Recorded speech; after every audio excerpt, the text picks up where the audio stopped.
Chers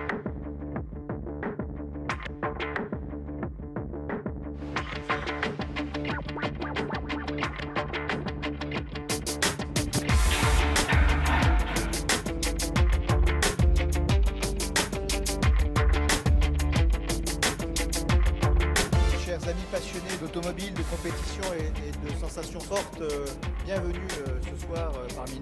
Le Trophée Andros et la marque Dacia partagent un certain nombre de valeurs communes. On peut retrouver la générosité, la simplicité et l'inattendu. L'inattendu de la course, des résultats, mais aussi l'inattendu de participer à un trophée avec un véhicule justement qui est un peu particulier.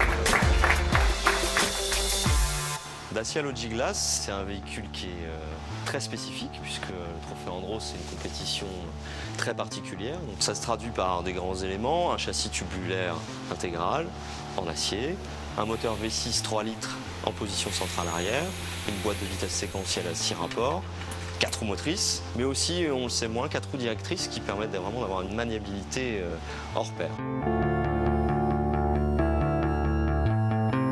La glace est une sensation qui est unique parce que tous ceux qui ont vécu des sports de glisse en naturel, que ce soit sur neige ou sur mer, sont des sensations qui sont toujours uniques, qui sont magiques.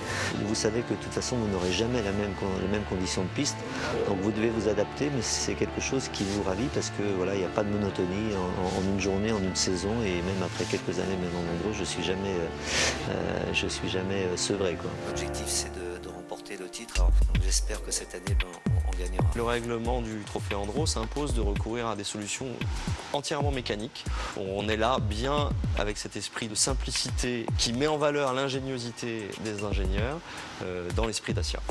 On n'est pas là pour s'inscrire de façon linéaire dans une durée un petit peu monotone, et on a trouvé que présenter un petit peu en avant-première un véhicule qui allait être dévoilé 3 mois plus tard correspondait bien aux valeurs de la marque. On était sur cet aspect inattendu de la marque, inattendu du trophée, et donc on joue une carte cette année avec un autre véhicule.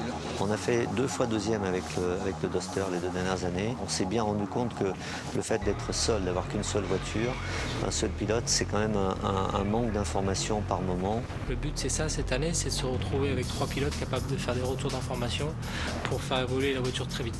2 voitures, 3 pilotes, c'est quelque chose de nouveau et je pense qu'on va pouvoir partager beaucoup plus de choses et certainement progresser plus vite. Je pense que chacun va amener sa pierre à l'édifice et qu'on va essayer de faire gagner Dacia cet hiver, et si on y arrive, tout le monde aura apporté sa petite touche. Il y a du travail puisque l'outil est un peu à contre-emploi, c'est aussi ce qu'on aime bien dans ce type de programme. On casse un peu les codes, c'est en train de devenir la vraie signature de Dacia. Tous ensemble, on forme une équipe qui cette année devrait donner beaucoup de fil à retordre à la concurrence.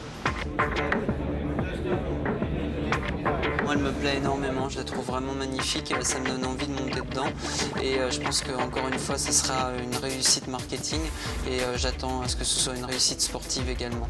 Dacia Logiglass laisse évidemment présager un futur véhicule de la gamme Dacia. Il sera dévoilé à Genève donc en mars l'année prochaine, et il sera probablement auréolé des succès en course sur Andros de Logiglass.